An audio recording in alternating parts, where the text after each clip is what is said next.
விரல் நீட்டுகிறோமோ?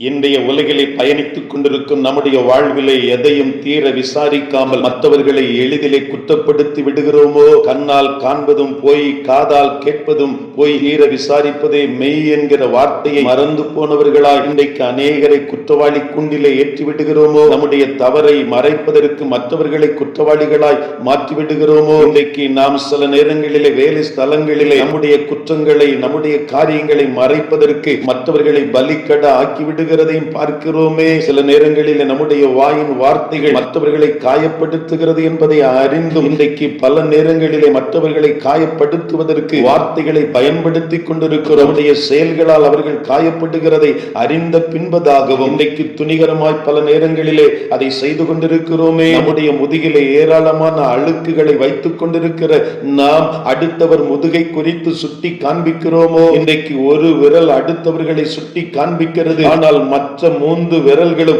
நம்மை நோக்கி சுட்டி காண்பித்து நீங்கள் எப்படி இருக்கிறீர்கள் என்பதை அறிந்து கொள்ளும்படியாய் அந்த விரல்கள் நம்மை நோக்கி நீட்டப்படுகிறது என்பதை உணர்ந்து இன்றைக்கு ஆண்டவருடைய பாதத்தில் நம்மையும் அர்ப்பணிக்க அழைக்கப்பட்டிருக்கிறோம். வேதம் சொல்லுகிறது, அருமையான மத்தேயு 7ஆம் அதிகாரம் 3ஆம் வசனத்தில், நீ உன் கண்ணில் இருக்கிற உத்திரத்தை உணராமல் உன் சகோதரன் கண்ணில் இருக்கிற துரும்பை பார்க்கிறது என்ன? இன்றைக்கு நம்முடைய கண்ணிலே உத்திரம் வைக்கப்பட்டிருக்கிறதே. உத்திரம் என்றால் பீம் என்று சொல்லுகிறோமே, ஒரு கட்டிடத்தை தாங்குகிற அளவுக்கு மிகப்பெரிய அந்த உத்திரம் நம்முடைய கண்ணில் இருக்கிறதாம். அப்படி என்றால் மிகப்பெரிய செயல்கள், காரியங்கள் நம்முடைய கண்ணிலே வைத்துக் கொண்டு சகோதரன் கண்ணில் இருக்கிற தூசியை, துரும்பை பார்த்து பெரிதாய் பேசிக் கொண்டிருக்கிறோமே. இன்றைக்கு ஆண்டவன் நம்மை பார்த்துதான் இந்த வசனத்தை எழுதி வைத்ததை நினைப்பூட்டிக் கொண்டிருக்கிறார். ஆண்டவரே, என்னை கவனமாய் வாழ ஒப்புக் கொடுக்கிறேன் என்று சொல்லுகிற ஒரு நேரமாய் இந்த நேரத்தை பயன்படுத்துவோமா? நம்முடைய விரலை நீட்டி குரலை ஓங்கி ஒழித்து மற்றவர்கள் குரல் வளையை